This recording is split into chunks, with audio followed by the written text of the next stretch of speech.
Two numbers are related in this way. The square of the first number, subtract the second number, is equal to 5. The first number is equal to the second number, subtract 7.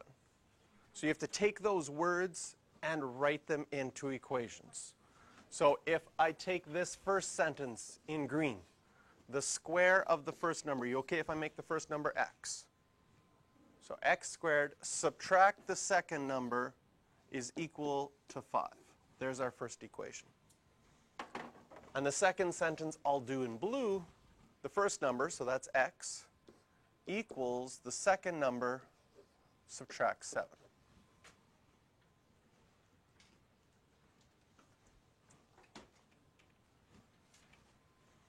So we've got our two equations. If we want to solve this, we can substitute. Do we have a variable all by itself?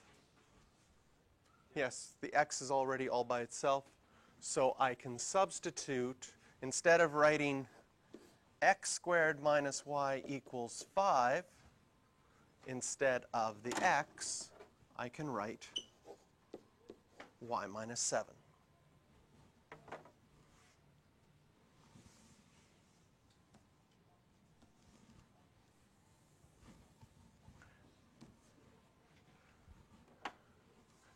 If I want to solve this, I'm going to have to multiply this out, so I would get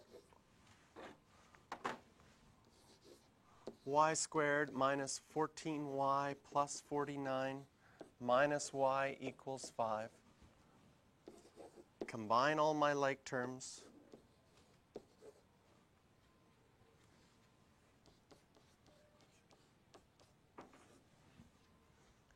And the equation we get is y squared minus 15y plus 44. It's a quadratic equation. We solve quadratic equations by making one side equal to 0. And now your choice is complete the square, quadratic formula, or factoring. Does it factor nice? No. Maybe. So if it doesn't, if you can't see that it factors nice, then use the quadratic formula. Where did I get the 14y? Well, if I, here, what does something squared mean? And if you FOILed, can you see that you would get?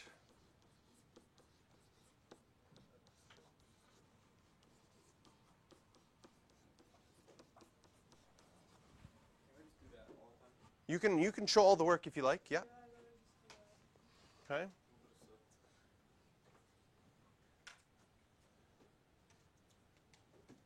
But we've done lots of, with completing the square, you've done lots of that mental math already. You're probably close to being able just to multiply it out in your head. Two numbers that multiply to 44. 11 and 4. Do they make 15? Yes, they do.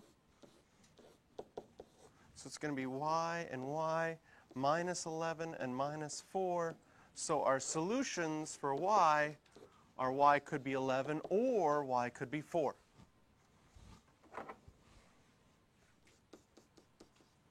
So we've found y. We need to find x. Since there's two y values, we need to find x for when y is equal to 11 and for when y is equal to 4.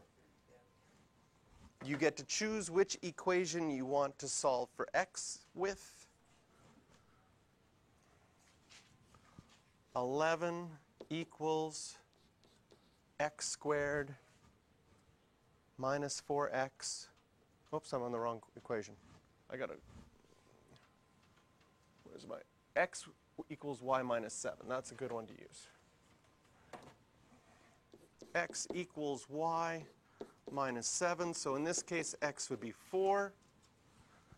X equals y minus 7. So in this case, x would be negative 3.